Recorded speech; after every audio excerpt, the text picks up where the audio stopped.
conference and produced by the Sound of Knowledge Incorporated.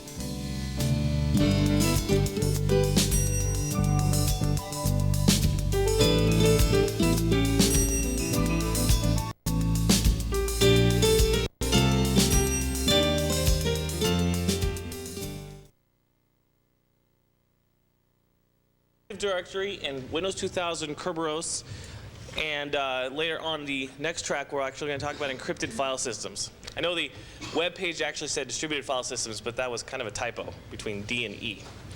I hope that's not too much of a problem. Mostly what this talk is going to be focused on is Kerberos and how it integrates into Windows 2000, or in Active Directory into Windows 2000, and also some of the interoperability issues between Unix and Windows 2000. So we're going to start out with what is Windows 2000 Kerberos? How does it work? What makes it up? And how is it different from NTLM? We're going to make a comparison between Windows 2000 Kerberos versus MIT Kerberos that Unix uses.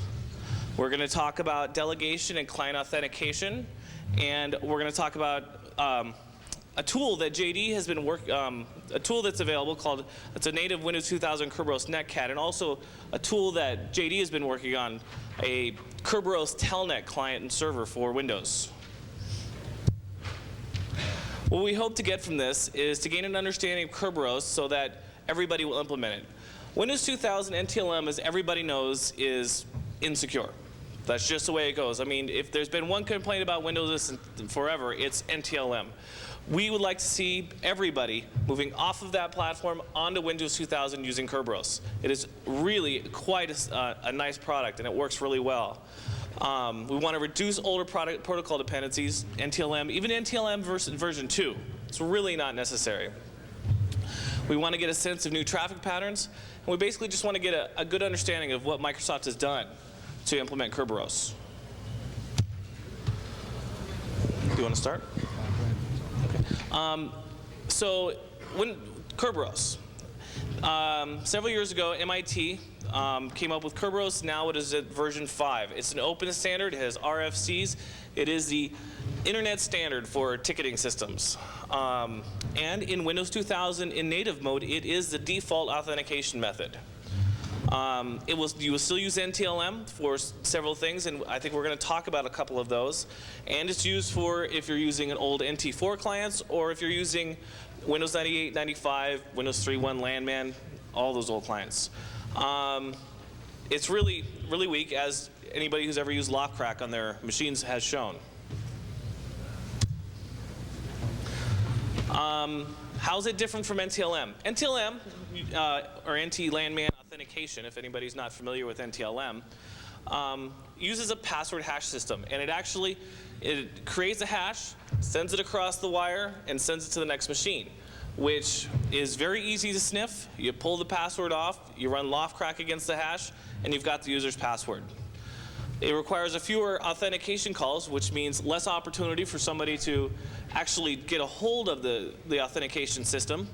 And it makes it a little bit quicker, a little less buggy.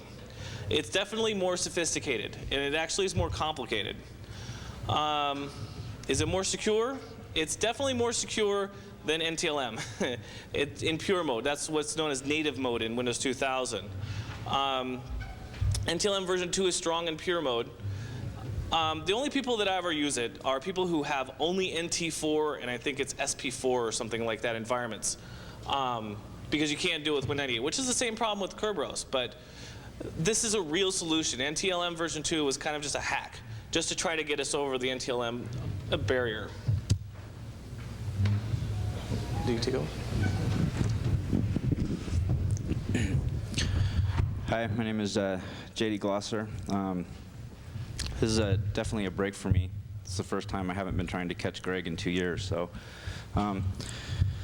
before I get into this, I also want to talk about the deep knowledge thing. If you're an experienced Kerberos admin, this talk probably won't do too much for you. We're not going to get into an incredible amount of like ticket details and different things. The reason for that is based on the email I get. I've created this presentation to address that issue. So there's basically one point in this that I want to try and get across for some of those who are trying to get their mind around Kerberos. I'm new to it myself. Microsoft dropped this whole big thing on us. Now we have to deal with it and understand it. So this just kind of represents my effort to work with it, and deal with it. I hope it will be very beneficial to some of you. We do have some new information that's going to be unique that I found just on the differences between NT Kerberos and Unix Kerberos. But if you're super proficient in Kerberos, just feel free to not be in the talk. I hope you won't be disappointed, but there it is. Okay, Windows 2000 Kerberos is based on the RFC. Wait. Okay, sorry, getting ahead of myself a bit here. One of the first things with NT Kerberos is it's tightly integrated with the NT platform. It's welded into Logon and the local security authority server system. It locates the KDC via DNS. Windows 2000 has made a heavy shift towards using DNS natively. It's required for installation, which is different than normal. There's no support for DCE-style cross-realm trust that there is in Unix.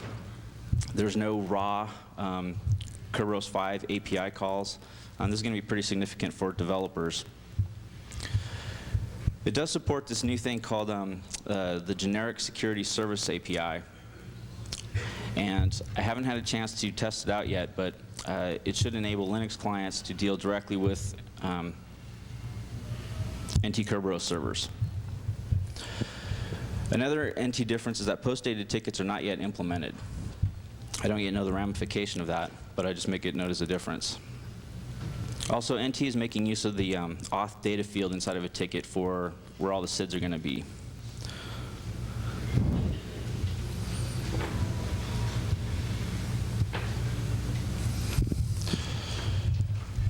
All right, Microsoft's version is based pretty heavily on the RFC 1510. And the Kerberos change password protocol. Do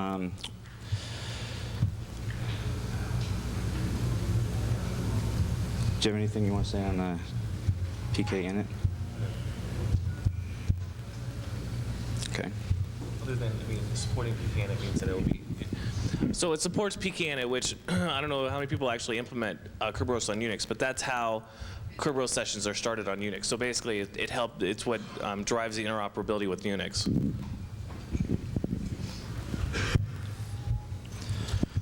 The main goal of this is essentially to have Kerberos clients inside of a Windows 2000 domain, as well as Kerberos servers. Is that guy?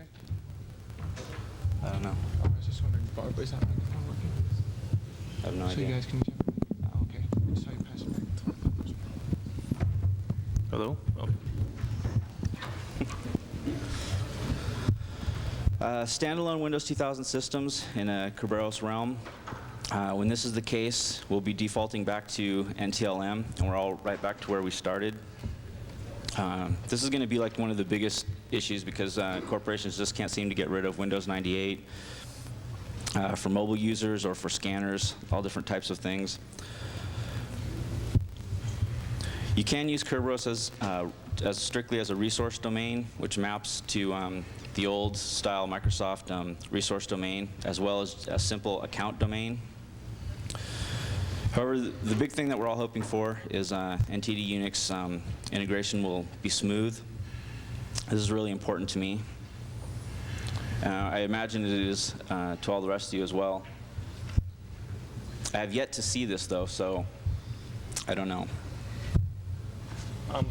As we'll talk about, as we'll show in the class, I mean, they have gone through many different scenarios of trying to make Unix integrate well with this. And like I said, although I have never seen it, the technology is there, and we'll be going over that.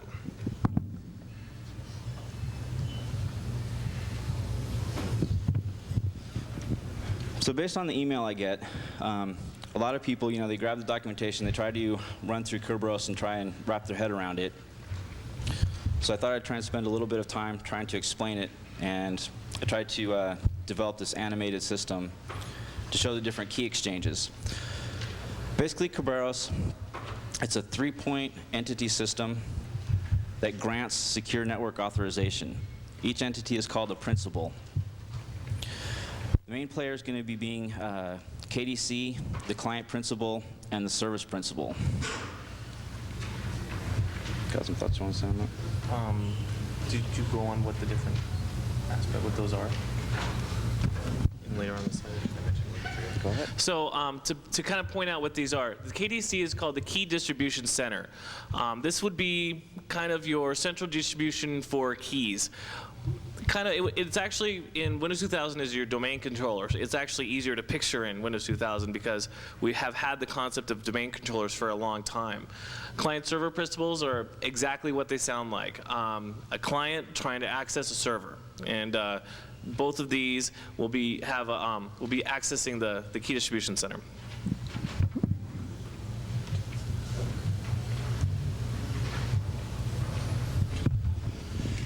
Okay, the biggest new thing is that Kerberos is a ticket-based system, and it's basically based on two concepts. One is a network entry, and the other is a service usage system as the main concepts involved. It also has this notion called a realm, which maps really pretty neatly over to an NT domain.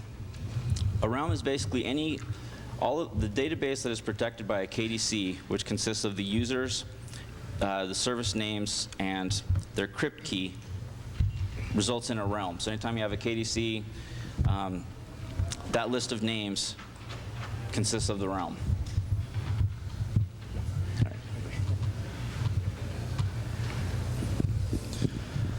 This is going to be one of the biggest things for NT administrators. Is Kerberos is very, very time dependent. NT administrators have never had to worry about this issue before. Some security savvy admins who watch their logs a lot are pretty good about keeping their servers in sync so that they can trace logs across different servers.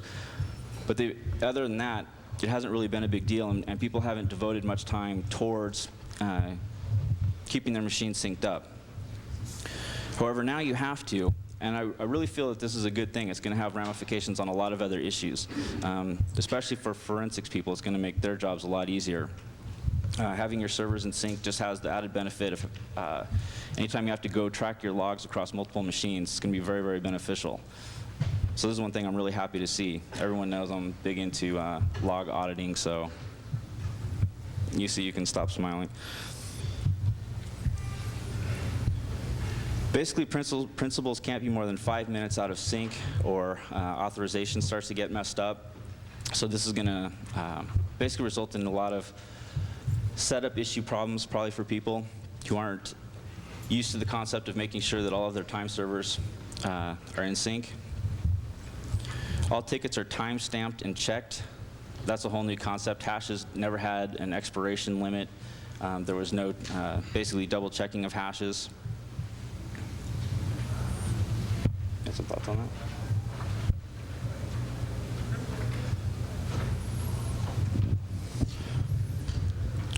Okay, for me, this was probably one of the biggest slides, was just noticing the difference of where Windows 2000 differs from MIT. Now, I realize that there's going to be some Unix implementations out there that have a better integration than this, but this is just based on what the standard is. Windows 2000 is much more tightly integrated than raw Kerberos for Unix. Unix has different applications that they actually use for logging on, logging off. Windows users just log on, log off as usual, whereas Unix users had to run kinit, kdestroy. Unix didn't have this concept of domain membership that Windows 2000 has. But that is contrasted with Unix's kerb5 configuration file. One big difference is that in Windows 2000, all of the services that ship with Microsoft do authenticate with Kerberos. So this is a pretty good thing. It's a good deal in that It really ensures that all the passwords going across the wire for the different services of Microsoft are encrypted. Now, Microsoft, as far as I'm aware of, and the services I've seen, don't do any encrypted data yet. They just do encrypted authentication. I hope to see that change, because what I really want to see is servers that are Kerberos aware that do data encryption as well. Basically, NT handles this through the Service Control Manager, which is different than how Unix handles it. Unix deals with saved keys from what's called a key tab. I think you have some comments on that. The key tab?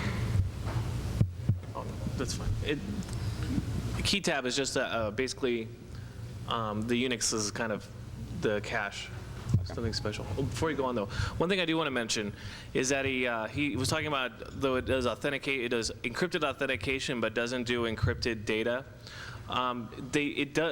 Windows 2000 does provide a way to have both encrypted authentication and encrypted data. As somebody pointed out to me earlier, you can actually do Kerberos over IPsec. So you can create, inside your intranet, you can use IPsec to encrypt all the data that's going back and forth and use Kerberos to actually do your authentication. As for everything that I've seen, now, I said, as a side thought, I hope people don't feel too distracted by this, but I set up IPsec, and it was pretty fluid, and it used Kerberos, and it's not like I even had to do anything special for Kerberos to use IPsec. It was just integrated quite well. So that is a very, very reasonable way to have that kind of system.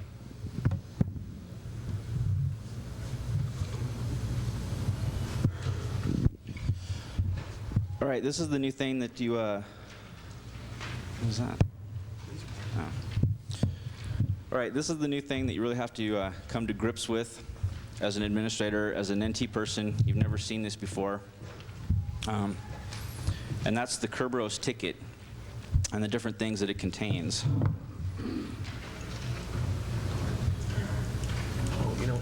Actually, I should probably mention, because everybody's looking kind of confused in their book right now, there's a bunch of these slides that didn't make it in because of some printing problems.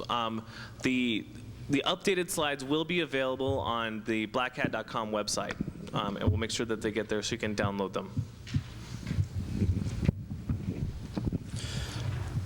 This is I forgot where I stole this slide from.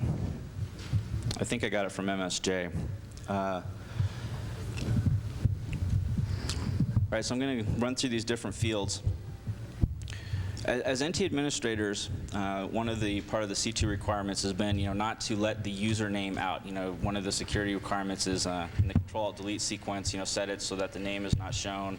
And seeing usernames on the wire, null enumerations, that's been a big thing.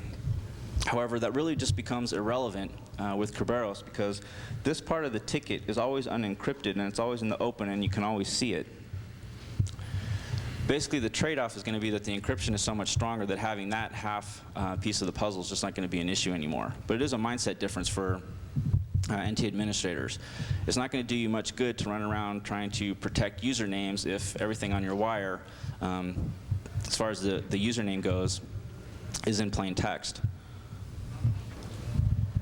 The real trick to Kerberos is this encryption key right here, and then the encryption key that surrounds it.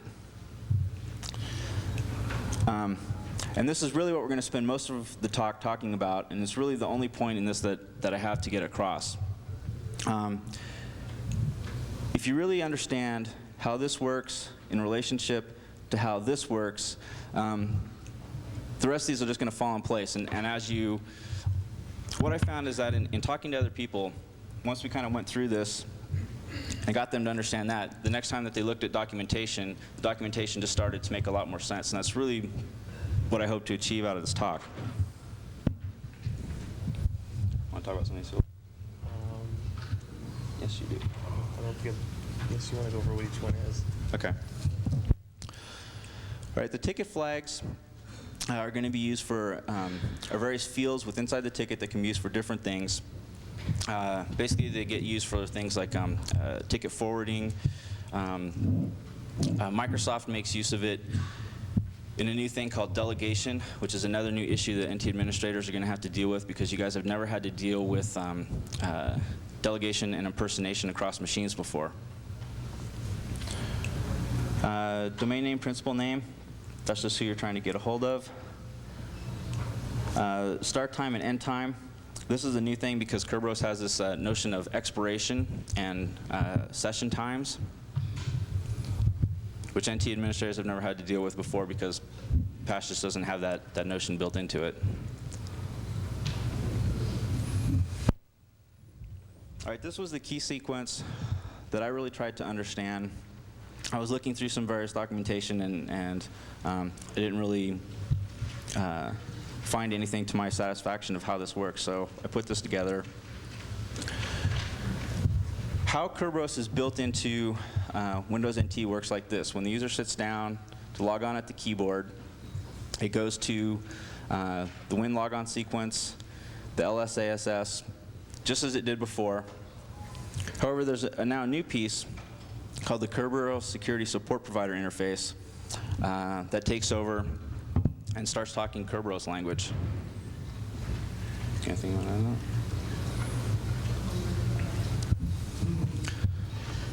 add? The important thing about what that KSSPI does is this. It takes the password and turns it into a one-way hash, which becomes the client crypt key.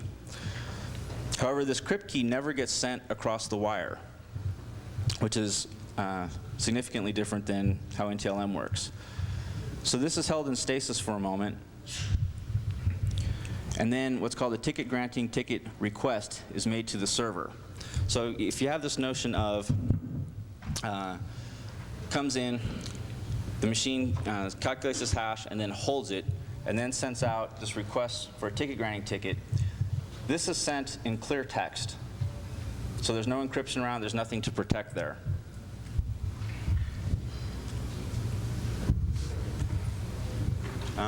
This diagram just represents that crypt key being held. Now he's going to go talk to the principal KDC.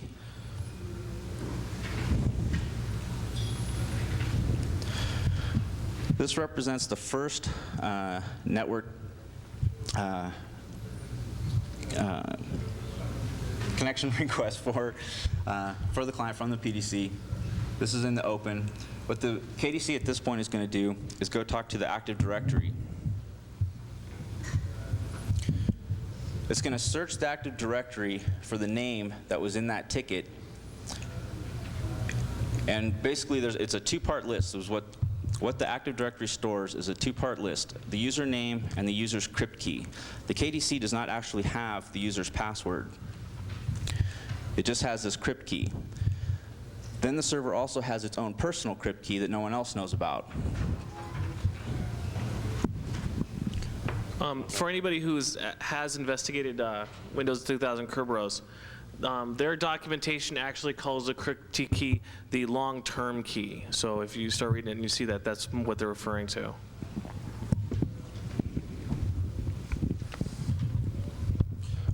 My initial understanding of Kerberos would have been greatly enhanced if I just would have seen a color diagram, and I never saw one, so I'm hoping this helps you. I did this first slide, and you'll see that the next ones get a little better, and that's because I had some great help from Dale Coddington, who was just much cooler at animation than I was, so these get better. The thing to notice about these session keys is, at this moment, you just saw those two things that slid across. They were all part of the same network datagram. So we're on our second leg of the trip. This has been held in stasis. This crypt key and this server crypt key were used. And what was wrapped inside these things is essentially, going back to that ticket, the encrypted key part, is what's a session, or what are called session keys. The yellow represents a border because that session key was locked with that. I'm going to go back to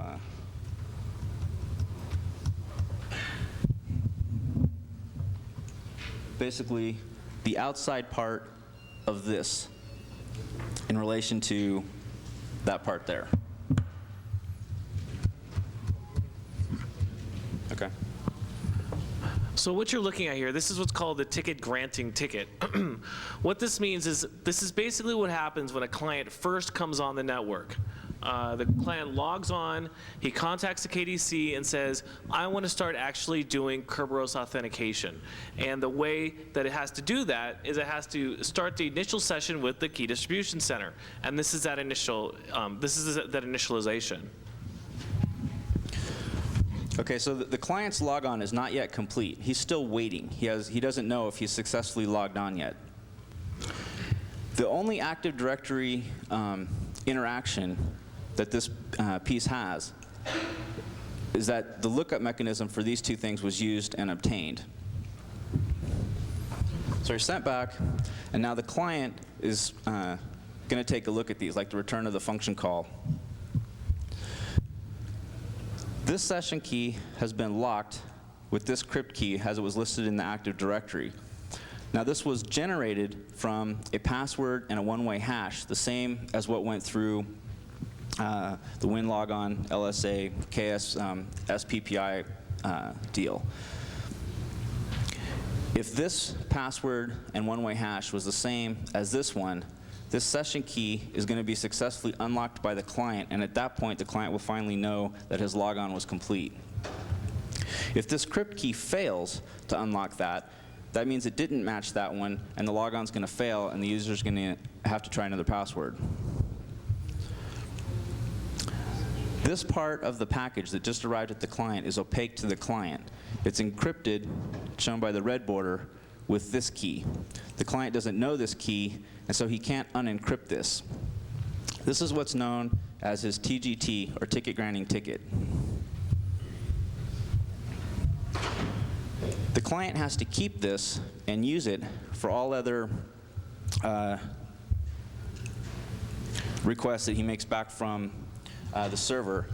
These things are going to be time-stamped, and what the server does at this point is start taking note that he issued this at, like, let's say 8 a.m. in the morning. By default, they're given 8-hour timestamps, so they're good for 8 hours from the time they're issued. Have some thoughts on that? All right. No, I got it. I'll do the rest of these.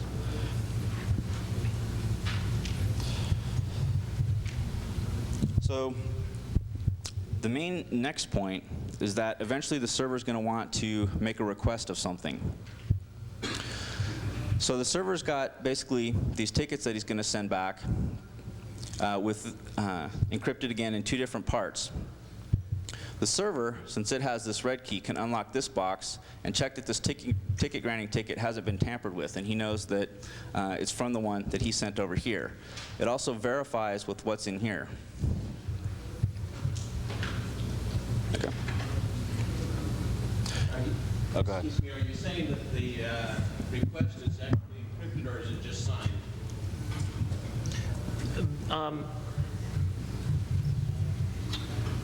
You mean whether if the data is encrypted or not? Yeah, or just signed so it knows it came from the... It would be more valid to say signed, although it's not really, the concept is, it's not, there's no real concept of signatures in Kerberos. So it's not. It was encrypted. Is it encrypted? Yeah, as far as, yeah. Well, I guess it's encrypted then. I haven't actually looked at the sniff. Hash might be a better term. Yeah, I guess hash would be a better, I mean, because it's locked to that, yeah, it would be encrypted because it's locked with that key. So you would never be able to see what's inside that request without actually unlocking that first. So it would be encrypting the encrypted data would be more accurate. The KDC serves as a trusted entity here. So it has the crypt key that the client has. So I wasn't sure. Did you have a concern? Okay. That answers my question. Okay. Oh, and I forgot, if anybody does have a question while we're going through this, please feel free to stop and ask. All right. So before those things blow off the screen, there's a request that was made in there for the service. Question. Go ahead. The 8-hour time spent, is that concrete or can that be adjusted? How long you have? For some reason, I thought on Windows 2000 that it's adjustable, but I'm not completely positive on that. I know like expiration dates of how long the tickets expire and things like that are adjustable, but I actually didn't see the one for Kerberos, and it's something that I'm trying to look at. But by default, I know it is 5 minutes. You mentioned an 8-hour time spent. That's for the. Talking about the session. You're talking about the session. Oh yeah, that is configurable. Sorry, I thought you meant the timestamp that it checks with. Okay. NT also does a caching, which is different than the Unix version, so that people don't have to keep relogging on after their, and that's configurable in your security policy. There was a question over here, I think. Okay. Okay. So actually, at this point, the Active Directory is used again in a lookup, and this SS stands for server service, and that represents, like, let's say, the printer server service that the client wants to use. So the KDC at this point is going to issue another thing. He's got the client making the request, and then the server also has the username and the crypt key for the printer service, or the file service, or whatever. These two crypt keys are obtained from the Active Directory, and they're used to formulate another ticket.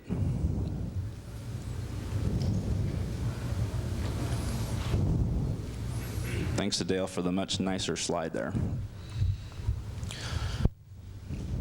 I'm really PowerPoint deprived, so there's a couple other slides in here that I blatantly stole. I'll mention them out, but they were too beautiful not to steal. So, okay. So the points to notice is the coloration around these boxes. You got them being locked with the crypt key again, pertaining to the client, and now you've got this other ticket that's encrypted with the key for the printer server. So again, this part of the ticket is opaque to the client. He can't do anything with this. But what he does do is he can unlock this client session and obtain this red key that's in there.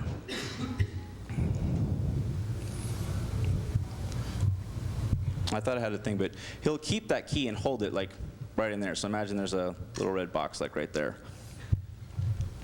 Now he's actually going to make the request to the printer principal. This will be leg 4 of our 6-leg journey. The session key that he just obtained and stored right here, he locks his service request with that key. This red key also matches this red key right here. However, he can't touch or alter this red key because it's locked and encrypted with the key for the printer server. And then he's going to fire that off.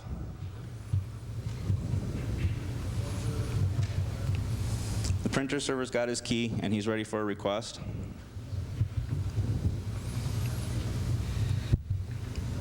So this is leg 5. He uses his key to unlock this server session key. If this is successful, then the printer service was just successful because a trusted entity issued this. So if this encrypts this, that's like one form of authentication.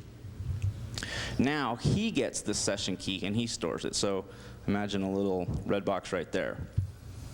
This red session key can now unlock this red session key because it matches that one over there. There's a timestamp and a name in here, and if those come out and verify, then he knows that this client request was also authenticated by the KDC server.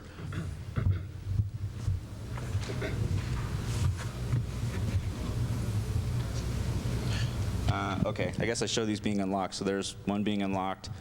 If that was successful, then he'd be able to use the red key to unlock that one. So one thing to notice with this, as he said before, the hash is never sent across the wire. This is a big deal because that's exactly how NTLM was at its weakest. The only thing that is actually sent across the wire is the encrypted data. Each side of it has a version of the key.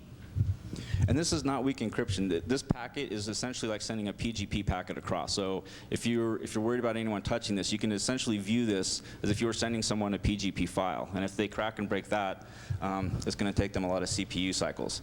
So this is pretty strong. And also, if they try it, it'll probably be useless because the timestamp will be off by the time they're actually able to crack the encryption. Kerberos does take passwords up to 128 characters in length. The NT version does, and it will allow spaces in the password itself or the passphrase. So you can get some pretty long. You can make some pretty long or pretty tough keys there.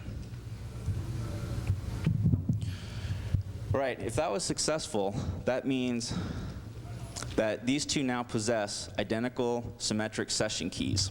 They've both been authenticated because each person could decrypt the part of the package that related to that person. And it shows that they were both authenticated by the KDC. And now that they both have this identical session key, then they can now begin a symmetrically encrypted data session. How was that? I can't say that 5 times fast.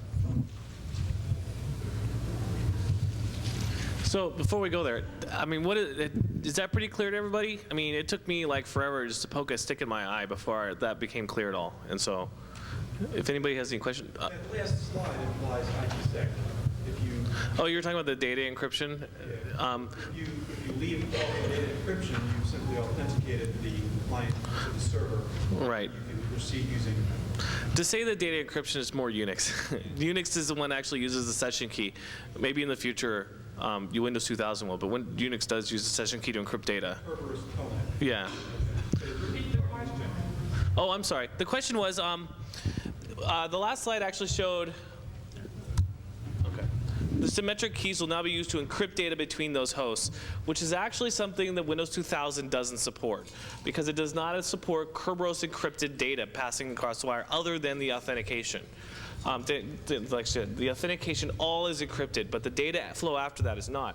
Like I said, you can use IPsec to encrypt data, but it's not really using Kerberos to do that. Unix does support Kerberos and to do that, and the tool that JD made, the Telnet client, would basically do this function. It will use the session keys to encrypt the data. Yeah, IPsec will do this, but this is at the application level. This has nothing to do with IP protocols. This will work over any network protocol. There was a couple other questions. Yeah. Is it possible just real quickly talk down the steps of what happens, just like a recap, the authentication? The ones we just went through? Sure, we can do that again. Okay. Go ahead. Verbally. So basically, you kind of need the pictures. Because I needed the pictures. That's why I say that. Let me see them. Maybe going over it a couple of times will help. All right, what do I want to do that? Basically what's going on is the client principal, the server that's trying to connect and he wants to make a print job. It makes a request to the KDC and says, I'm trying to connect to a very specific server. I'm trying to print. It then sends a request off. Where's my request? Oops. Oh. Oops. Oh well. So it sent a request, including with the ticket getting ticket, saying exactly what it wanted to accomplish. The KDC sends back this setup here, which is basically 2 copies of the session ticket, one encrypted with the server key and one encrypted with the client key. The client unencrypts the key, and then it has a copy of the session key. It uses the session key to encrypt the service request. Does that make sense so far? Okay. It then sends back. It has this part right here, the part in purple. It doesn't even touch. It doesn't. Oh, I'm sorry. I'm really bad at this. Right there, if you notice, right over here, this client machine, all it has that data. It cannot do anything with it. This is actually, once again, for protection. If it could get access to this session key, it could actually, what would the word be? Masquerade, or basically you could hijack the session if you had access to it. But only this server right here can actually unlock that. So it keeps a hold of this server key, session key, attaches it to the session request, sends it across the wire. As you see, we have the session request encrypted with this session key, and it has, as over here, and it has the server session key, which has been locked with the server key. Unlocks it so that it actually gets a hold of that session key, and then it unlocks the session request. It can then verify. Also, what else it also does is it checks timestamp. Inside here, this has been timestamped with the client principals, the time on that machine, It checks it, sees if it's within the 5-minute boundary, and if it is, it goes ahead and accepts the session request, and they start transferring data back and forth. Is that clear? Okay. Okay.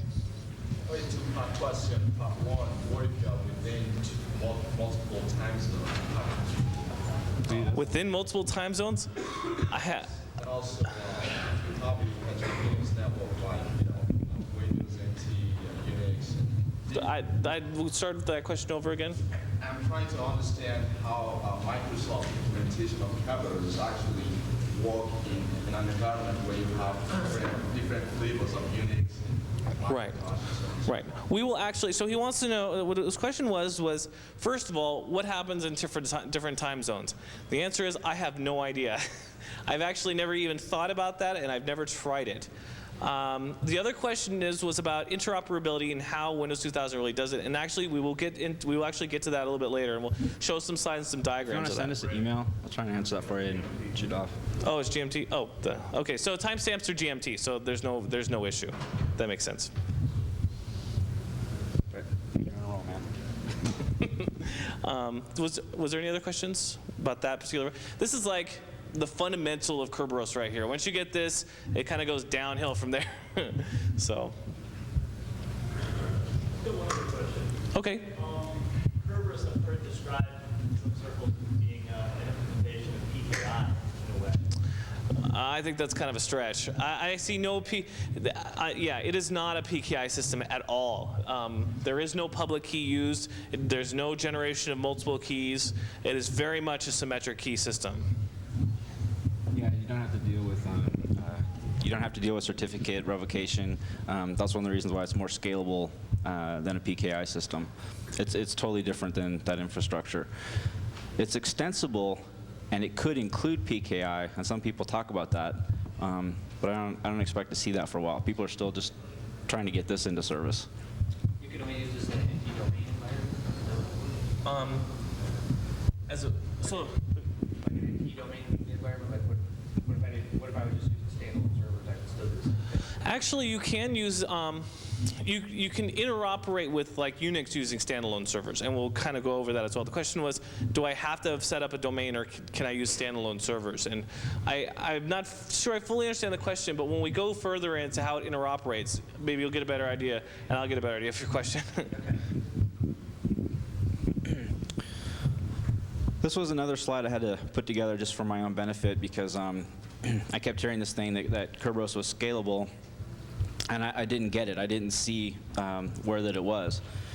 And for the first authentication, it's actually more process intensive than NTLM. For like one printer service request, NTLM is a lot faster. You can see from here, NTLM consists of 5 network trips. The client will make a request. The server will generate a challenge. The client has to respond with that hash. The server is then going to pass through to the PDC. That would be 3, 4, and 5 coming back with the challenge, and it has to go back. And this is the system right here. So one request is going to equal 5 network trips. 20 requests is going to equal 100 trips. It has to do this exact same sequence every single time it wants to touch anything on the server. If it needs a file, if it needs a printer.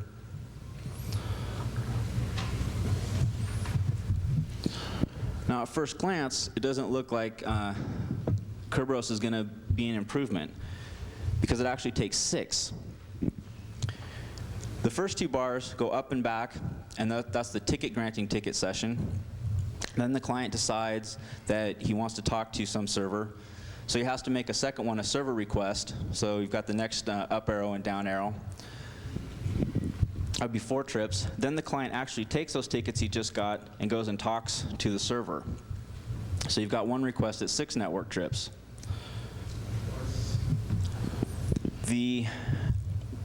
Where the improvement comes in is that the client never has to do that again. He doesn't ever have to talk to the KDC again, at least for the next 8 hours.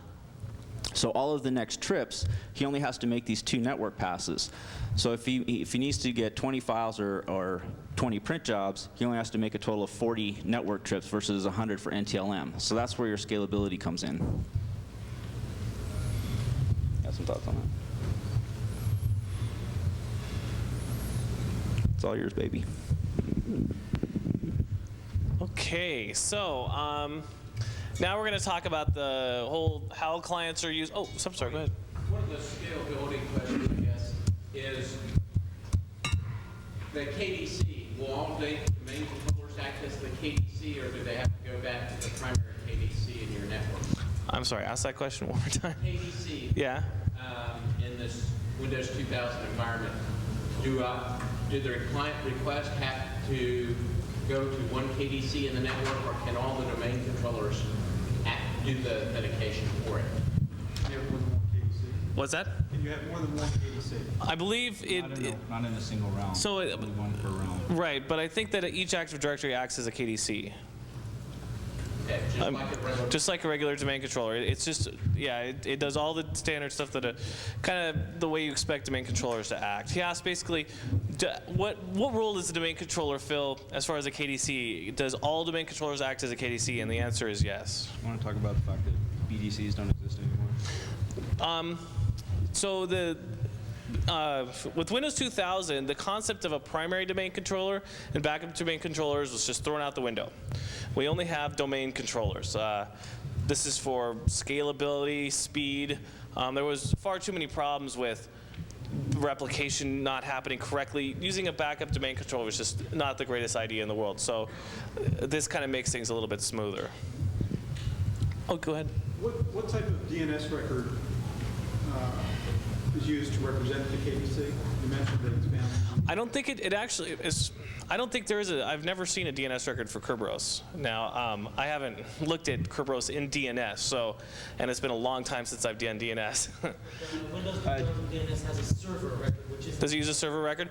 Yeah. Okay, then it uses a standard server record. Use it for finding the names when you go to join.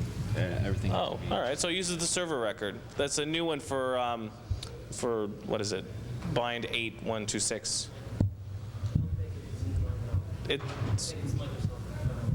Well, it has to be in bind to be able to interoperate. What's that? It's a new RFC. It's the latest version. Yeah. I mean, I've heard the server record before. It was new with the whole new bind 8 stuff. What options are there for availability? What I'm hearing sounds like a KDC is a single point of failure. Yes, KDC is a single point of failure. Absolutely. His question was, basically, is a KDC a single point of failure? And absolutely. Unfortunately, whenever you have an authentication system, you will always have a single point of failure. Yeah. We okay for now? Okay. All right, wait, I have one. Oh, yeah, go ahead. I just want to comment on this slide, just so everyone knows. This slide and the next couple of slides, we blatantly stole from a program manager in Microsoft who's listed at the back. He just set up this beautiful slide, so I just want to let everybody know that. Okay. I think, we're too far back. No, you're starting. Are you sure? Okay. All right, so we're going to go over some issues, client issues, and how they work, interoperate. This is an example of when a customer wants to have non-Windows clients use their Windows 2000 accounts to use Kerberos Authentication. And if you notice, we basically have our Unix workstation, and we have our Windows 2000 server. So on your Unix workstation, you're going to set up your etc kerb5.conf file, and you're going to I've actually never set one up, but I know that it has basically where your KDC is and all the information that's necessary to create the session. And you're going to use KInit, which is like I said, the tool that you traditionally use in Unix to establish a Kerberos session. And you're going to use that with the Win 2000 account. Oops, I went too fast. You're going to use it with their Windows 2000 account, and that will allow Kerberos sessions to happen with Unix. This is with a Unix client and a Windows 2000 domain controller. Okay. An employee has a Windows 2000 computer that they want to use in a Kerberos realm. Okay. So you configure the system as standalone. You do not put it in a domain. I think somebody was asking about this earlier. How do you have it as a standalone? This is how, when you have it as standalone, this is what you do when you want to actually have your Windows 2000 talk on your Unix Kerberos system. You use ksetup to configure the realm. This is the Unix method that's used to initially set up the KDC and the other aspects of Kerberos within the Unix environment. Use case setup to establish the local account mapping. You basically have to have an account on the Windows 2000 box that maps to an account on the Unix box. And then you just log on to the Kerberos realm. It's that simple. And as I said, I don't think I need this right now. As I said, I'm kind of talking out of my head because I've actually never interoperated with Unix, but I know how it's supposed to work according to both Unix and the Windows 2000 stuff. Case setup would be run on the Windows 2000 client. No, it would be run on the Linux client.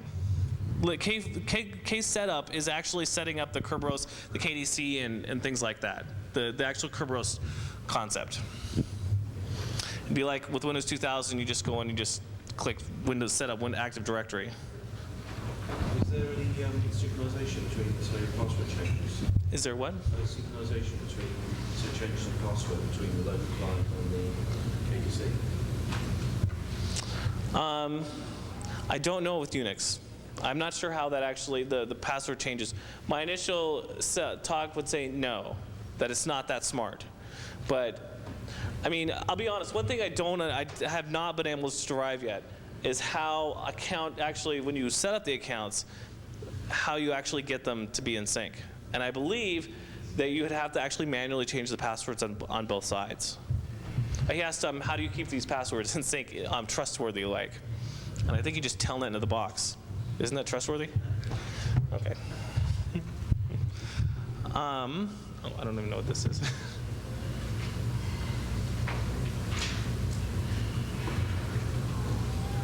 Okay, let's move on. Okay, so, cross-domain authentication. All right, so most people who have a Windows 2000 environment have multiple domains, I would guess. How many people here use multiple domains in their Windows 2000 environment? Okay, well, if you don't, then you probably will, because I'm sure you're all huge companies that have thousands and thousands of employees. So you just don't want to keep everybody in one domain. So let me see here with the laser pointer. We have company.com, which would be your company, and we've split off into two different sections. We have the west section, the west side of the country, and the east side. Over here, as you can see, the domains. Each one has a separate KDC, because as you know, there's a specific domain controller for each domain. This KDC is actually the domain controller. And we have servers and we have clients in all these domains. What's that? What initially happens is this Windows 2000 machine, this client, sends the ticket request to the KDC. Unfortunately, this I'm sorry, maybe I should mention. It actually wants to reach this server over here. Sorry about that. What we're trying to do is this client right here is trying to access this server in this completely other domain. And as you can probably guess, this server is not in this KDC's global catalog. Actually, it is in the global catalog, but it's not in its realm. So it sends its ticket ticket up to the KDC, and that KDC replies back, searches its realm, its database, and doesn't find anything. So it sends what's called a referral ticket back to the server. And what this referral ticket says is, I am not the KDC for that server, but you want to send the actual request to this server. That machine does a lookup and then verifies where that server is, and then sends the ticket again to the correct KDC. But it's passing through that KDC, right? It's not actually passing through it. It's referring it. It goes to the KDC in the first place, asks for the server. It says, I don't have it, so here's a ticket, a referral ticket, and it just directly goes to the KDC itself. And then it gets the correct, and it gets the ticket. And then it can start establishing that session. One thing. Just one note is that one thing the Kerberos ticket does is it keeps track of, as it goes like this cross realm, it keeps track of the realms that it traverses. Sorry, go ahead. I need that. One thing Kerberos does is in that ticket, it keeps track of the realms that it traversed to get to its final point. So if this were extended to include a third one, you would actually, the final KDC would actually track back and know that it went to that one, to that one, to that one. So there is a path that's followed, and the KDC can choose to reject that path if it chooses, but it is a recorded track of events of how it got there. Recording the ticket. Right.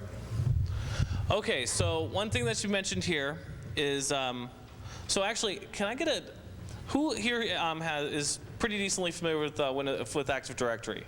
Because I should probably step through a quick model of the way Active Directory works so this next part makes sense. As you know, Active Directory is very DNS dependent. They've just taken this concept of DNS and LDAP type directories and kind of molded them together into this huge, creates this huge database of every object that's on your network. And the way that it's organized is through domains, exactly like DNS. Domains are what you'd expect. I have mycompany.com, and you have subdomains. East.mycompany.com, west.mycompany.com, exactly like this. This is a domain. They also have concepts of what are called forests. What a forest is a grouping of domains. I might have mycompany.com and yourcompany.com. And I can actually create what's called a forest. And you can then actually give permissions to people to establish on the forest itself. So you don't have to go through and individually map things to each domain. And the reason why I bring this up is because Kerberos does not work through forests. So if you have two forests, you have yourcompany.com and mycompany.com, and you try to establish a session between a machine between these two, it will go back down to NTLM. It will not support multiple forests. And the reason this is because what the KDC does to try to establish, to give it its referral ticket, it looks in the global catalog. The global catalog is what Windows 2000 calls basically that huge database of information. It looks in there, finds the server that you're looking for, and then sends the referral ticket to that server. If it can't find it in the global catalog, then it doesn't work. Now, only domains share global catalogs, forests do not. Hence, it will not work through forests. It's really important because you won't, one of the big problems with Kerberos on Windows 2000, while it's very slick and it incorporates really well, you never know what the hell is going on. At least with Unix, you know what's going on. You establish the KNet, you watch it happen. It just happens. And if you're not paying attention, all of a sudden you're using NTLM and you had no intention of doing so. And especially with forests, it's something you're going to do over the internet, because it's usually two different companies. And that's definitely someplace you don't want to be using NTLM. Now, I don't have a solution to this problem, so go ahead. It looks like it's unnecessary bandwidth in trying to for a source client trying to go to your machine. Why can't you see? It's like DNS, if your primary DNS doesn't know the answer, it does a query for you. Why can't KDC do that? Well, this would be doing what's called a non-recursive query at this point. And the reason, actually, because of load of the KDC would be the reason why. DNS, for example, and he asked why are we basically why doesn't the KDC itself make the request to the next KDC and then move on behalf of the Windows 2000 professional machine there? And I would say the biggest answer is because of server bandwidth. DNS uses UDP and it's like that. It's fast. Kerberos ticket transaction isn't the fastest thing in the world. And this amount of bandwidth that it's used is only used once, because from that point on, this transaction between these two machines have no interaction with the KDCs. Yeah? Earlier, yesterday, you talked about having two different domain controls. So would this support that, one for internal, like in your company, and one for external? It's kind of a different concept, because what you would be doing is you'd run your Active Directory on your internal. You have to be running Active Directory if you want to use the Windows 2000, unless the realm you can't run off the external. You could have a DNS server in the external and have it pass data back and forth through, but you have to make sure your internal one is what holds is your Unix box that's maintaining the realm, or is the domain controller running Active Directory. Well, if I understand that right, then you're using NTLM on the stuff that's not Active Directory.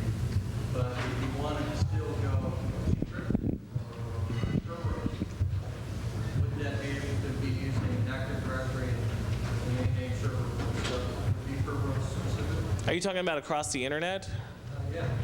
If you're just backup or something like that. I mean, that's tough. I don't know if you could actually do Kerberos across the internet like that, just like blatantly with any company out there. And if you do IPsec encapsulation, Well, if you're doing IPsec encapsulation, you're creating a tunnel. And at that point, you're kind of making your intranet. So the problem with what you're talking about is this entire network would have to be on the internet. For that Windows 2000 professional to be able to establish a Kerberos session, it has to have full access to the machine on the internet. So the firewall itself would block any real Kerberos traffic between it and the internet, unless you use IPsec to another network. Does that make sense, or am I not understanding the question? Okay. Okay. No, you don't want to use Kerberos as your tunneling method. If you want to create a VPN, you really should use, what is that called? Layered LT2P or whatever, the layer 2 tunneling. You don't want to use L2TP encryption for your protocol encryption. Right. IPsec I think works quite well for tunneling as well. Also, there's just going to be issues of it's not going to make sense. I mean, IPsec is very resource intensive. I mean, if you have tons and tons of IPsec traffic, you're probably going to be buying very expensive routers. So you just need to apply what technology makes sense for what problem you're trying to solve. You may need IPsec between 2 intranets or 2 extranets, and then Kerberos makes sense for keeping your accounting data, separate from your engineering data or something. And those aren't really mixable. So does that get your question? Yeah. Okay.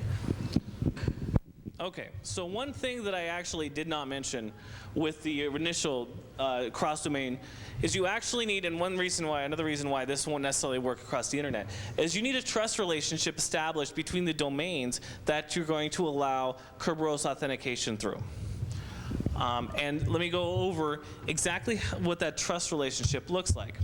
So if you look here, we've got Microsoft.com, Europe.Microsoft.com, and FarEast.Microsoft.com. And we have Kerberos trust relationships between them. But if you'll notice, there's no trust relationship between Europe and this bottom domain we'll call untrusted.com or untrusted.microsoft.com. But there's a shortcut trust. We can thank Microsoft transitive, there's a shortcut trust right there.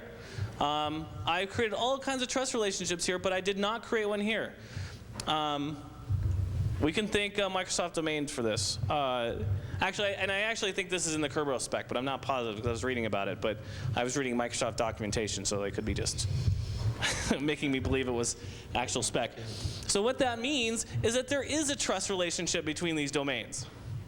This is another thing you have to be very wary of, because it's all possible that you didn't really want this trust relationship to exist, but it does. And this helps in administration a lot, because otherwise you'd have to have this domain trust this domain, you'd have to have this domain, and you end up with this huge network of trust, which gets a little complicated. By allowing this pass-through trust, it kind of simplifies your authentication, your administration, and I think that's a good thing, because wherever you have complicated administration, you're going to have a problem with you're going to forget something. I mean, I even forget things with simple configurations, so who knows what I do with that. So this should, but just something to be very wary of and realize, know where your trust relationships are happening.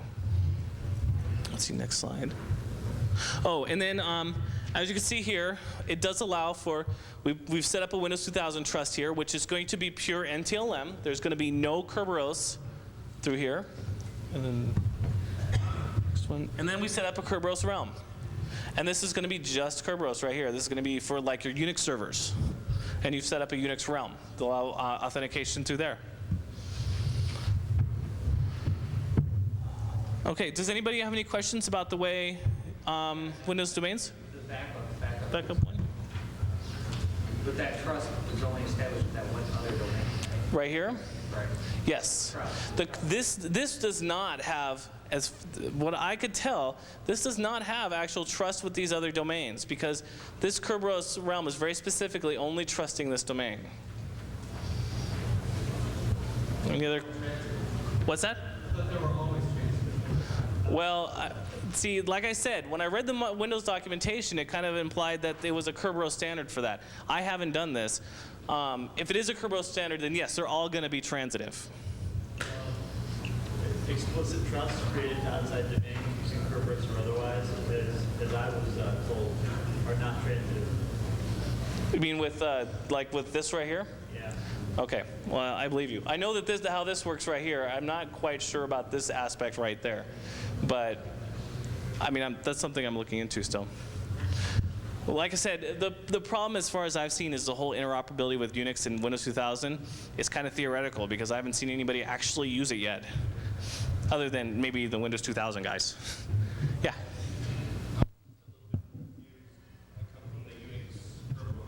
Okay. See how this works now. Going back to one of your earlier points, there is no cross-realm authentication possible in 2000. There's no cross what? Cross-realm authentication possible in doing which Kerberos realm doing cross-realm authentication. The question was about cross-realm authentication, and yes, you can do cross-realm authentication. It's cross-forest. But I'm just saying, if you had KDCs in each of those subdomains. You will have KDCs in each of those subdomains. That's how it works. So there is cross-realm. There's cross-domain, but there's not cross-forest. And that's the problem. You have to understand what the way. Yeah, it's a play on words. A forest, like I said, is a different. So it's a different. The problem is you got to separate. What they're looking at as domain is domain and subdomain. So you have Microsoft.com. Well, if I had Sun.com, but I wanted to have everybody, have one person actually be the administrator for both Microsoft.com and Sun.com, I would create a forest. Does that make sense? But between Sun and Microsoft, I cannot do Kerberos authentication. Because the way Active Directory works, the Active Directory actually doesn't have a global catalog for Sun.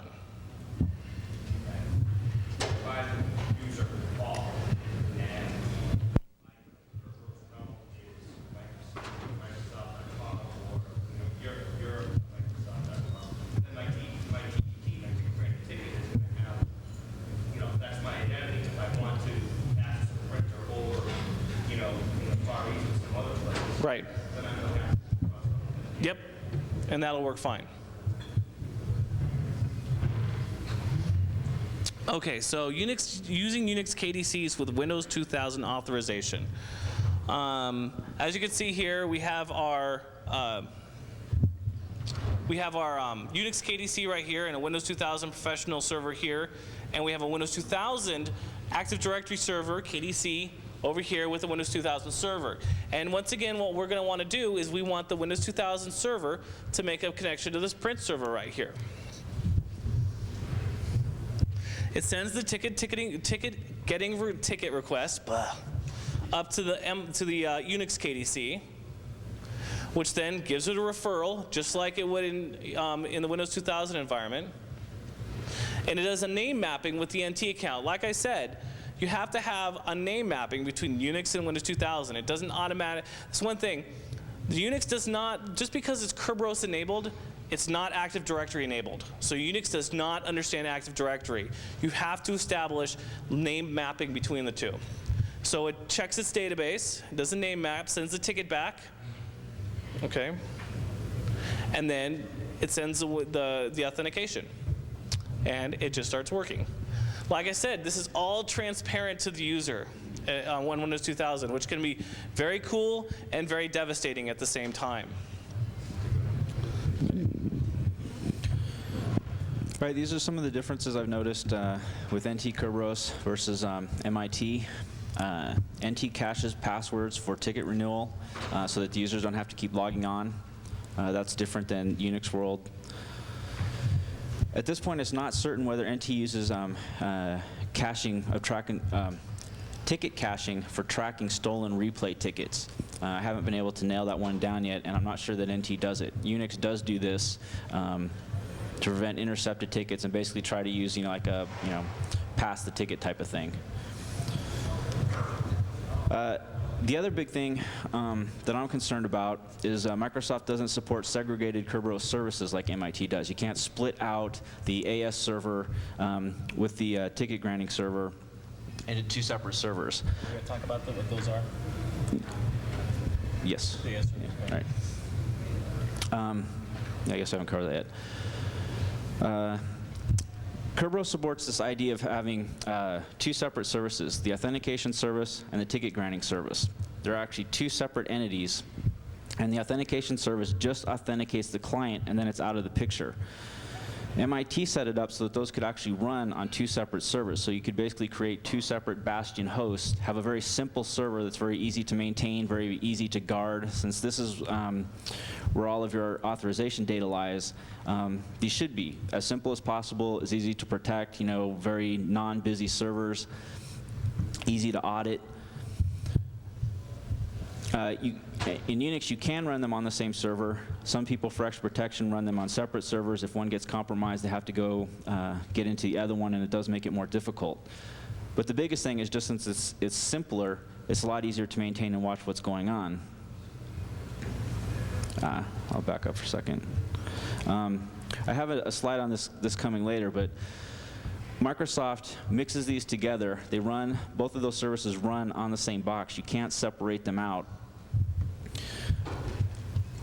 Also, on a Microsoft new PDC, there's over 30 services running, so you have an incredibly busy server. It's going to be very difficult to make Bastion hosts with this, and I personally have a problem with that. One of the reasons I bring this up to you guys is you guys do have purchasing power. And one thing Microsoft is good at is that they do listen to customer requests. So if enough customers, talk about this and want this, you will see it happen. Another brand new thing for NT administrators is delegation. Kerberos under NT supports full delegation. NT4 did not do that.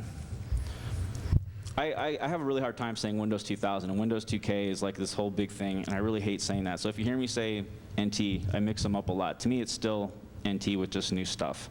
And so I'll try not to confuse you. But under Windows 2000,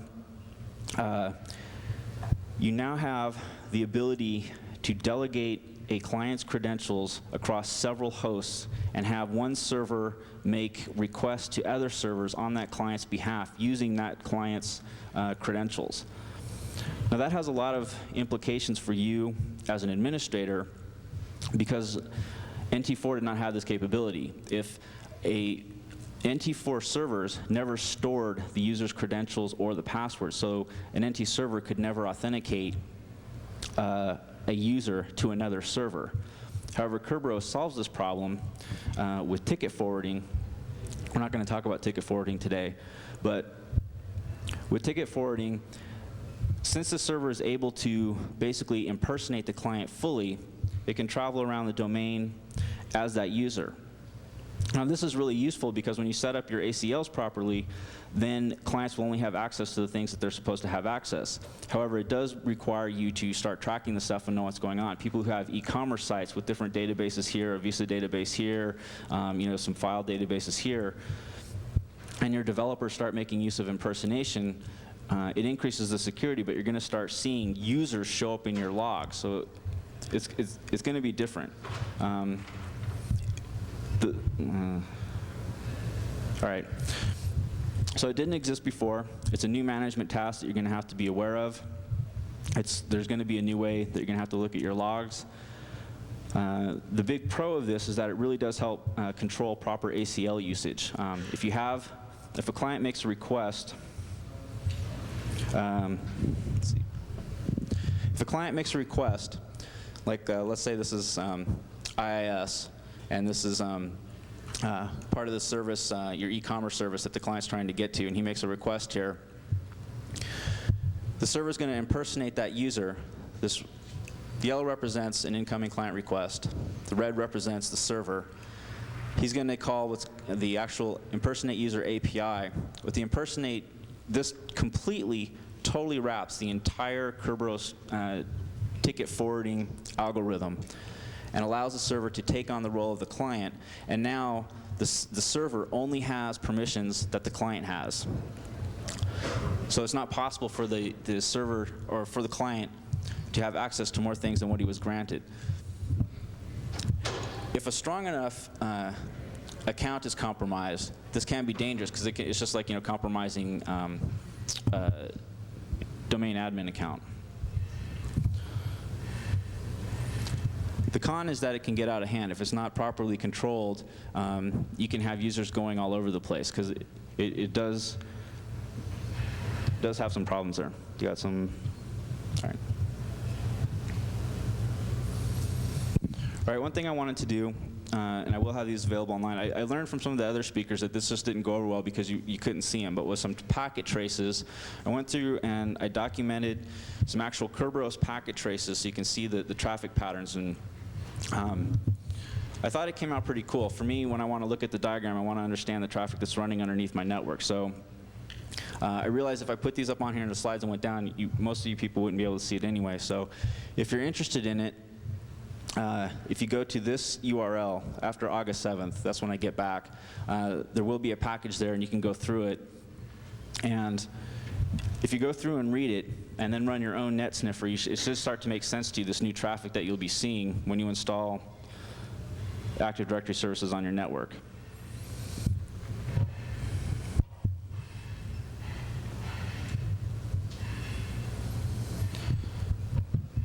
All right. When we all started this thing, we had this idea of we wanted to start using the new security features in Active Directory to start doing stuff. And after a while of digging through everything, I just came to what I really wanted to use. I was actually really excited that Kerberos was being used by Microsoft. It does present some really cool things. The one thing Microsoft currently doesn't do is they don't offer a shell. I was always disappointed that no one so far has made SSHD for NT. So the closest thing I could do was come up with a Kerberized version of a service. While the Microsoft services all have built-in ability to do authentication, most of them aren't configured to do data encryption across the wire, and there is no remote shell data encryption that I'm aware of, maybe. So anyway,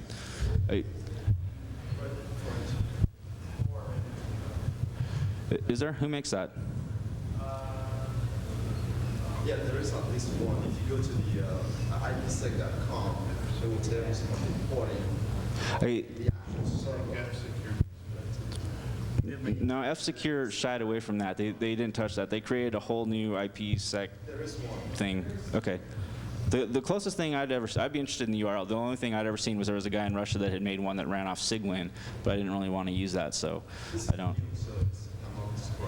Oh, excellent. If you have that URL, I'd love to have it, but I haven't seen it. So anyway, it was a good idea kind of to get my hands dirty, play around with it, and see what was going on. Netcat is a great tool. It's been around. So I thought the cool thing to do for Black Hat would be to update it a bit. And it required, all right. So I'm getting home. This will also be at this website after August 7th when I get back. It'll have source code to it. And I've gone through and documented it so you can see the changes that were made to it and where Kerberos was plugged into it. There were a couple issues that came up in trying to Kerberize Netcat. Basically, Netcat's great because you can telnet into an NT server, run stuff. Personally, I use the MKS toolkit, so if anyone here runs that, what I really like doing is telnetting in and running it just like a Unix server. So because of that, I had the option of either encrypting character or running through the Kerberos encryption stuff character by character, or changing the default behavior of Netcat to basically do a bulk send, encrypt, and decrypt. So I chose that option. So depending on what mode you put Netcat in, you get two different behaviors.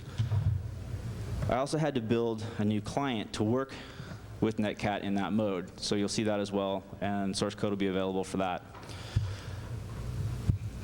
This just represents how I really like to work. And with this, I have, since I do a lot of administrative tasks that are pretty confidential, for me, using this with MKS Shell is a pretty effective solution. And to me, it's been one of the It's one of the coolest things I've been able to do.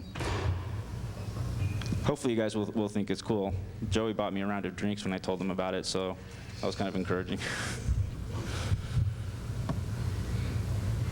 Some differences that you probably should be aware of. This has a couple ramifications. For administrators who do forensic auditing and you have to start looking at binary files, these are the actual API calls, some of them. Microsoft has about 15 API calls to make Kerberos sessions for applications. This is a couple of them. I'll have a full list on the side if you want to go there. One of the bigger things, though, and the real reason I bring this up, is that if you compare it to this list of the Unix APIs, you can see how drastically different they are. Unix has about 30 API calls for doing programming. Now, this is really going to affect you guys in a way because it's really going to have a dramatic effect on porting applications. So the programmers who are doing this are going to have to do something completely, totally different. And this is one thing I'm a little bit upset with Microsoft about, because I don't know why they did this. It's really going to make porting a drag, and it's going to cause some delay in getting some cooler applications Kerberized. Unix has got some great stuff, and it would be great if NT could make use of that.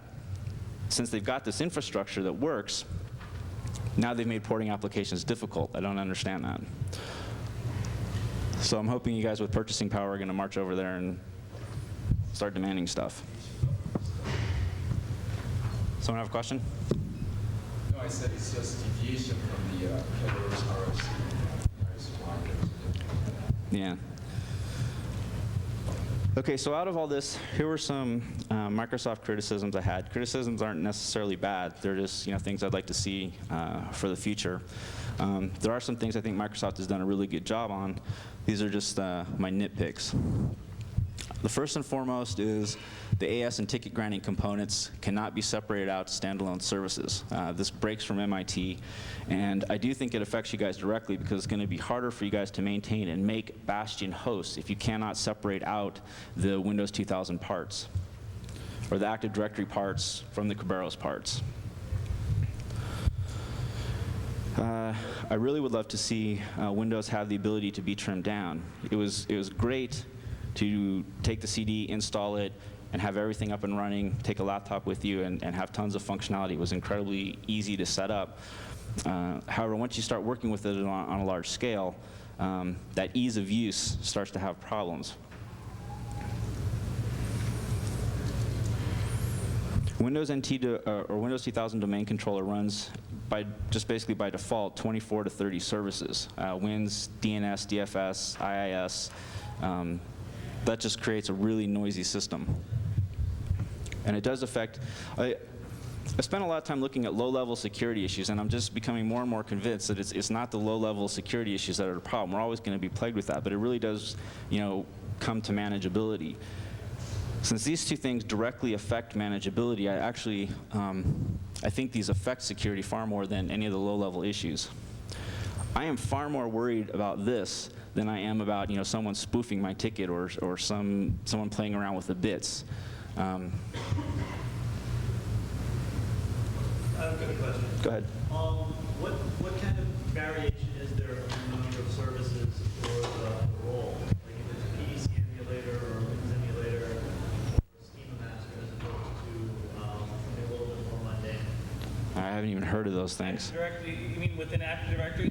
There is no difference. Oh, sorry. The Active Directory, he's asking how many service variations there are when you have a Active Directory take on different roles, for instance, being a certificate authority or depending on what kind of services you have in your domain. Is that what you're asking? Well, no, there's in any Active Directory, there's those 5 special server types. Schema Master. Yep. And Those they don't affect what services you're running at all. All they affect is basically the database, the global catalog, and the schema catalog. Wow. So even something that's not a Windows emulator? Well, if you run Wins, then they'll have a Win service. But that's not necessarily, that's more of legacy support for Active Directory. If you're running native Active Directory, then you won't have that stuff. Okay, I also have a criticism for users and buyers.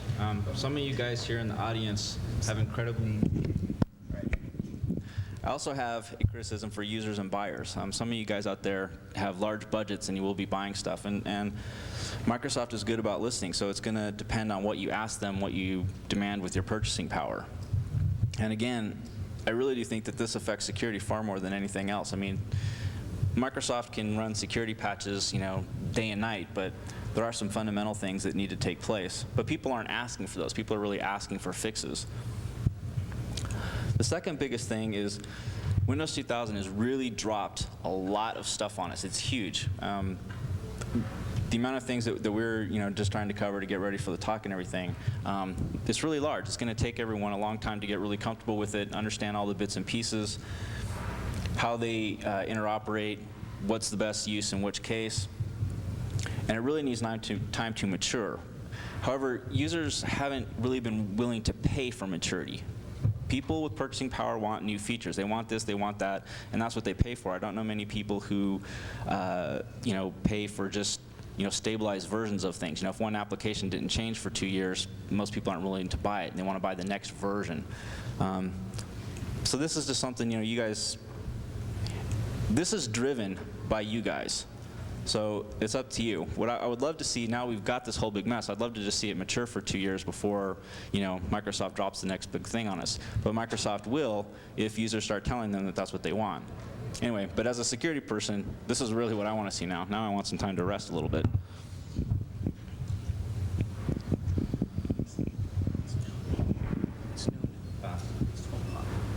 Wow. All right. Hey, it's lunch, so if people want to go. So why don't we break up and then start and finish this up when we get back? All right. What should we have left? You can pretty much skip my notes. There you are. Thanks for coming. So we have the next part of this session. We're going to finish up with the Kerberos and answer any questions that you have about Kerberos, and then we're going to get into the encrypted file system.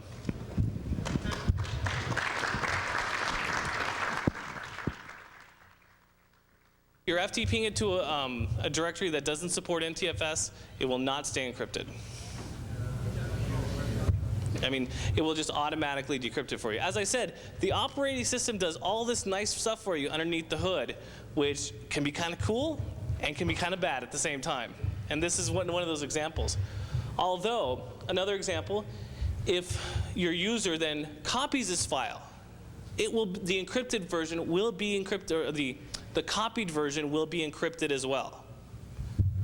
So and I really hammered on this for probably about 3 or 4 days, just trying to find some way to move the file, copy it, rename it, I could delete the file, but I could not accomplish a way to read the file.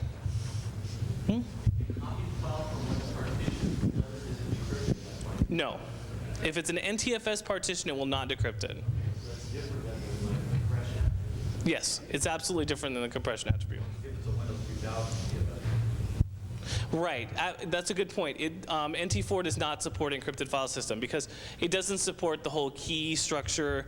I mean, that's one thing. I guess we're not really getting into this is how to really get the fullest understanding of this. You need to understand how certificates and public keys exist on Windows 2000, and this uses that infrastructure. All right. If you're on a computer, a different computer than the other computer must be trusted for delegation. So if basically you're trying to read a file on somebody else's computer or on another computer, but you do have access to it and you have the key, you will not be able to read it unless the computers are set up to be trusted for delegation. Basically what this is in Windows 2000, it is the method how it passes private keys around or allows private keys to be used on multiple computers. By default, private keys can only be used on the computer that it's stored on. But when you turn on this trusted for delegation, it can be used on other computers. It's a real sticky subject to use something like that. And before you turn delegation on, you should make sure it's something specifically that you want on. Okay, so the concern is backing up. If I move this into a non-NTFS partition, how am I going to be able to back up my data and keep it encrypted? Microsoft came up with a solution specifically using the Windows 2000 backup system. You have to use either the Windows 2000 backup tool or any tool that uses the APIs provided by Microsoft. So any backup system that says specifically made for Windows 2000 will support this. But what happens is when you copy these files and you move it to any kind of media, be it optical, CD-ROM, tape, whatever, it will hold its encryption. It will not unencrypt it at that point. But it will only do this through these tools. And this is actually a good way to back up and recover files. You'll run into this if a user has left the company and he has a lot of encrypted files and you have no idea how to recover them. You can back up all those encrypted files. It'll stay encrypted. It will allow you to back it up, and then you can send it to whoever your recovery agent is, and he then will be able to decrypt them. And by the way, if anybody has any questions, please feel free to stop me anytime. Yeah? Is the recovery agent key by default stored in Active Directory and never shuttled around? It's never shuttled around. The keys are never stored in Active Directory. The keys are always stored on the local machine. So basically, you have to shuttle the files to the computer. You don't shuttle the keys around. What if you turn on that transfer? What it does is it actually has it go to the computer to read the private key. Yeah, it's not an Active Directory. It's the directory doesn't store the private key at that point. Presumably, because the only authentication the user is doing is logging into NTLM, and it's being stored in that Windows 2000. Like if you've got a Windows 2000 workstation, it's still storing the user's password as an NTLM as well as an NC hash. That's only if you're using if you're using a mixed environment. Otherwise, it'll use Kerberos actually. Assuming it's a mixed environment. Yeah, you'll still have the NT domain. It'll still have the same database with the NT hash and everything like that. If somebody gets physical control of your machine, that locks the password out, they just log in with you and then get access to the files. Right, because then they have access to your key. Well, not if it's an NTLM machine, because NTLM can't do the delegation. So it will break down at that point. Here. Well, that's all I have to say. That's the only thing I know. I'm actually here to watch myself, but I do know that one thing. NTLM can't authenticate to another machine, so at that point it'll just stop. It won't work. You can, like I said, use backup to send file to a recovery agent administrator. So how it works. EFS uses a symmetric key encryption along with public key encryption in combination to give you the speed and to give you the power of public key. The file encryption key is a symmetric bulk encryption key. This is what actually does the work of encrypting the file. And this is basically a symmetric bulk key is a key that is used to, as it says, encrypt bulk, large amounts of files. It's expected to be fast. Do you know what algorithm you're using? Well, it uses DesX. Okay. DesX is a extended version of Des created by Microsoft. Oh. It's a standard though at this point, but it was created by Microsoft. That matters. Was that? A published and reviewed standard? Yes, it is. And so far as I know, NSA hasn't really looked at it yet, but put a little backdoor in or anything.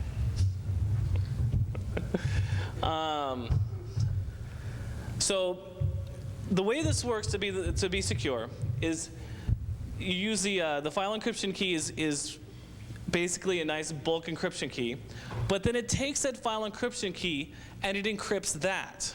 And it actually encrypts that using the user's public key. Now, that particular algorithm is RSA. In case anybody's interested, it uses the RSA-based encryption algorithm for its public key access. So it uses the public key and encrypts it. At that point, and then the encrypted version of the FEK, the encrypted version of the FEK is then stored with the file and is unique to each file. Okay.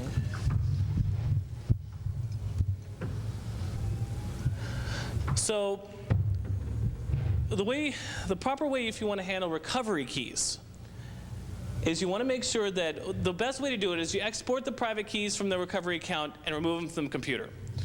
And the reason why you want to do this is because you really don't want these things hanging around. Recovery keys give everybody, whoever gets access to this key, it gives them access to every other file that's been encrypted that this knows about.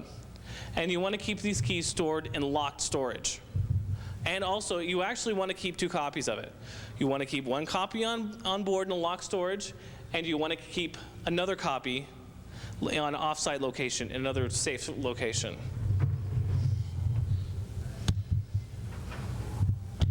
Okay.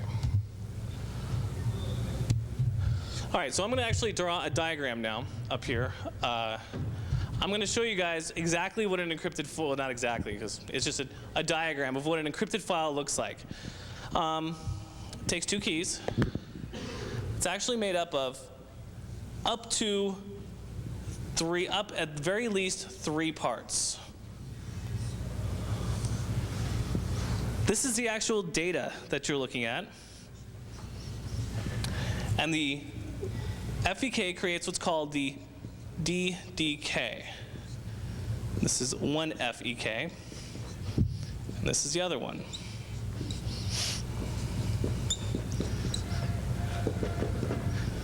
So what you're looking at here, this is the file encryption key signed with the user's public key, which creates what's called the data decryption key.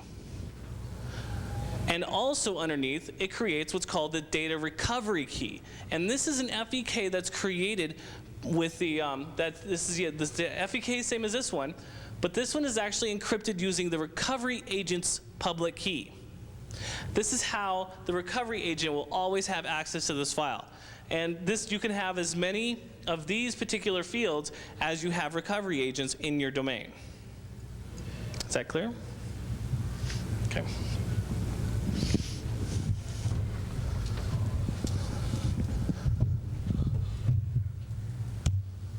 Okay, so the main components that make up EFS are the crypto API, the EFS service itself, the EFS driver, and the EFS file system runtime library.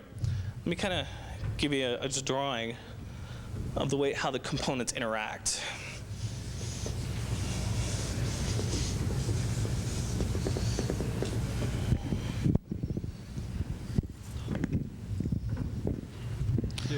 So the first thing that happens is you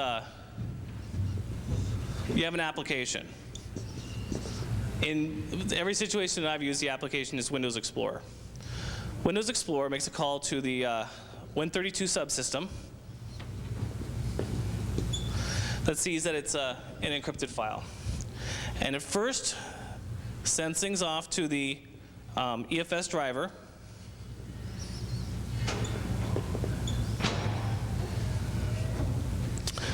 which then sends a request to the crypto API, which then sends a request to the RSA base provider. What also happens is this actually makes an IO manager request. Let me see if I can get out of everybody's way. Which sends a request to the EFS driver,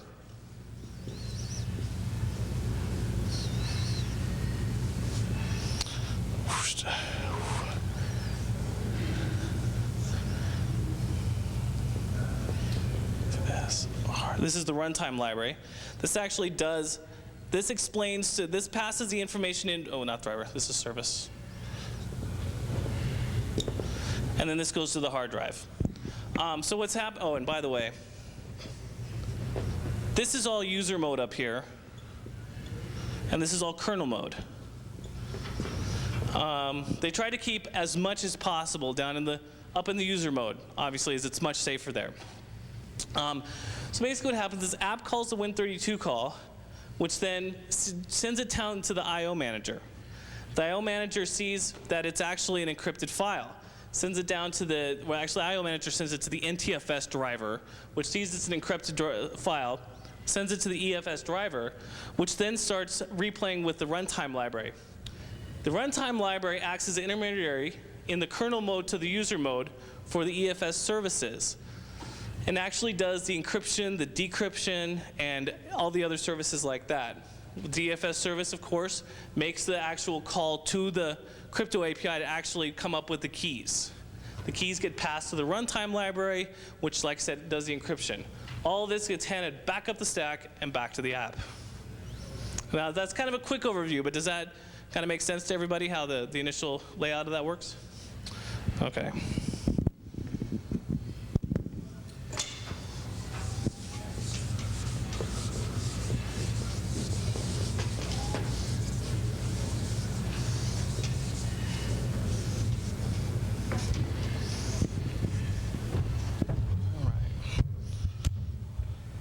So the Crypto API is an interface for crypto operations in Windows 2000. It is the API that does all crypto operations. It creates the public keys and private key pairs. It hands it to the certificates. It does all the work. It's used to generate the file encryption keys and then the public key pair that is used to encrypt and decrypt the file encryption keys. You have to use Crypto API. You cannot replace it with anything else. I've heard rumors that it'll change in the future, but I don't know anything about it. But at this point, it is the only way of doing it.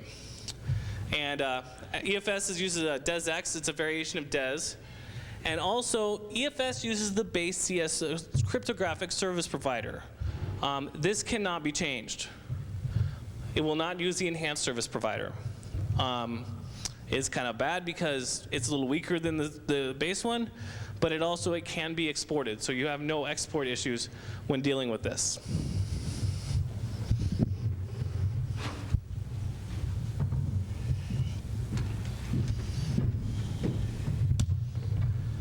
The EFS service calls Crypto API to generate the file encryption key. This produces, like I said, the data decryption field and the data recovery field. And the runtime library is called by the EFS driver, reads, encrypts, and saves the file to disk. One thing to remember about this, you never have to worry about. Well, let me back up for a second. As many people are probably aware, one of the biggest problems when dealing with encryption is the memory, the page file. Because things end up in the page file unencrypted, it is possible, not highly likely, but possible that people can access that memory file and actually read all your stuff. Now, they solved this problem with the file encryption keys by using non-paged pool memory. So it will never actually be paged. So you don't have to worry about that happening. But encrypted files are sent to the page file. So one thing you can do to actually prevent any kind of issues is to have a policy to clear the paging file every time the computer turns off. This is done in group policy.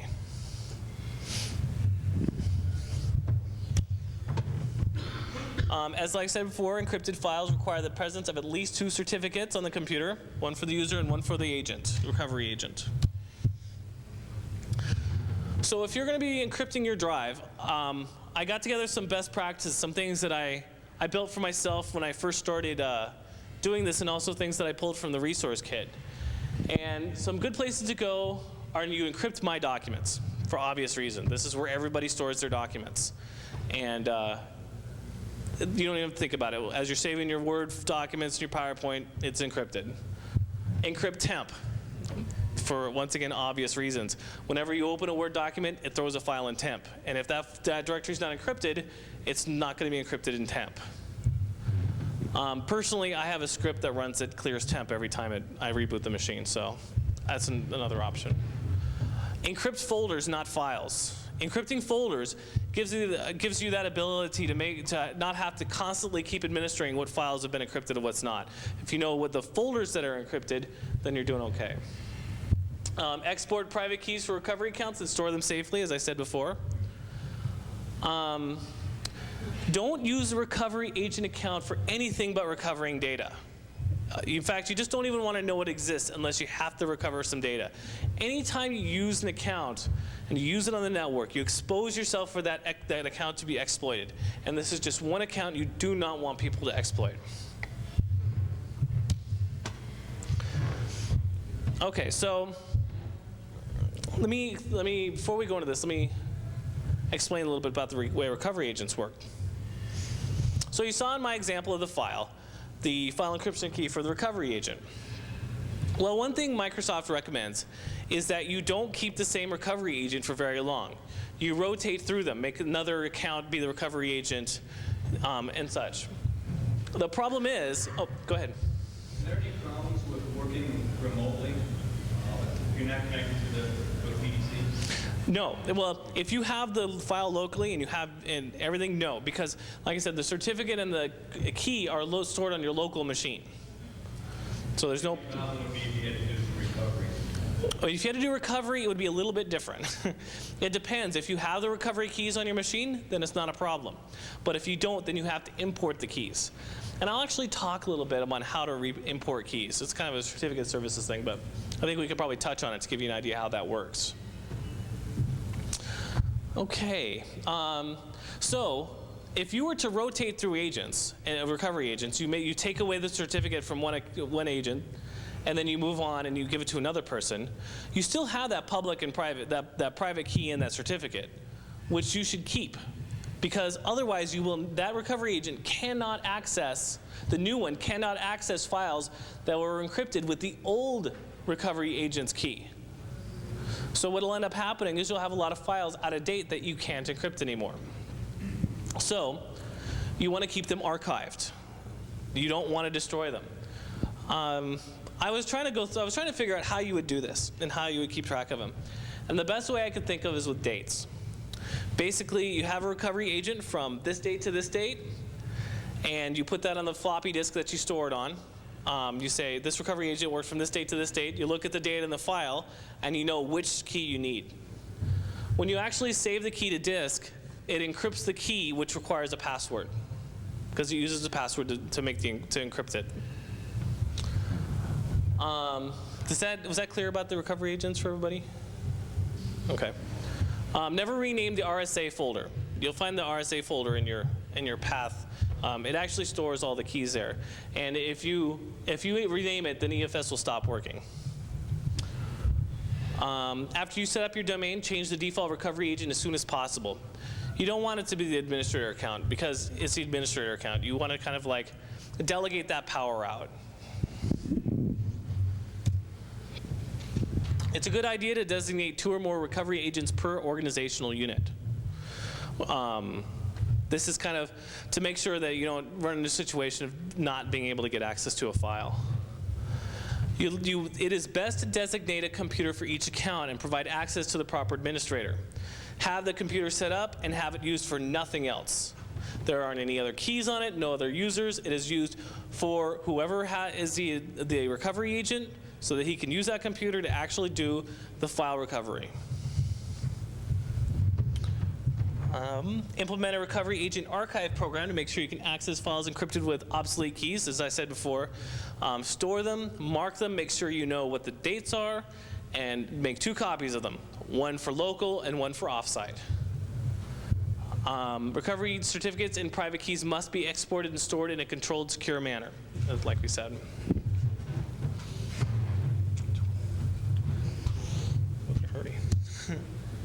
Oops, that was it. There was something else. Oh yeah, so let me go over real quick. Make another diagram for you.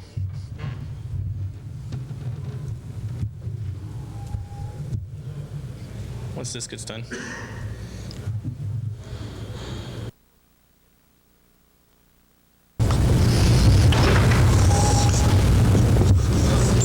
And they have both attached to the crypto API.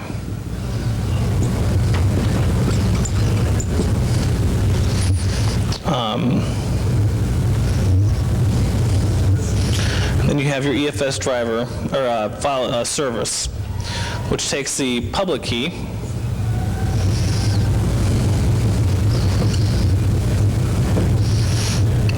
and it attaches these 2 keys together, comes down here, crypto API creates the 2 FEKs, comes to the EFS service, which then attaches each of those 2 headers. Here's the actual data you're encrypting. Passes the data to the EFS service, which then actually Uses it to encrypt the data. So this is, once again, your DDK, and this is your DRK. And this is the data.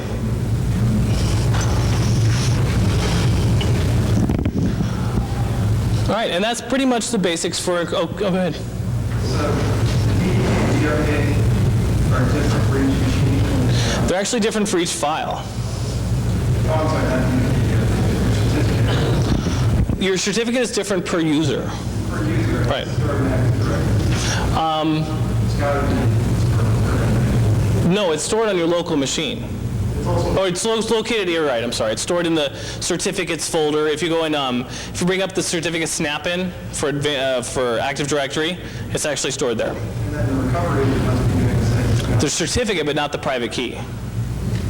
And you need the private key. So, for instance, if I was a recovery agent, I would have to, and I'd had the private key stored on a floppy disk, I would go into Active Directory, into certificates, or in the snap-in. Has everybody used MMC snap-in? It's kind of a cool little tool. And you right-click on the certificates, and you say import key.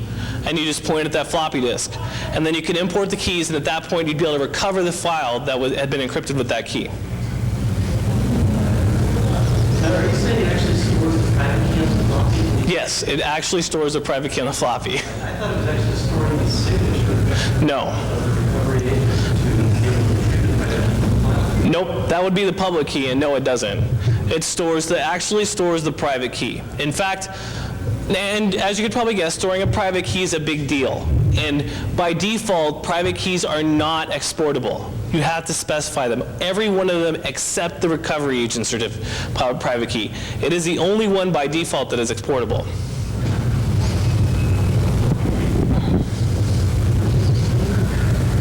Anybody have any other questions? Okay, well, thank you very much. If you have any questions about Kerberos or any other questions about encrypted file system, our email names are on the slides, so feel free to contact us. And thanks for coming.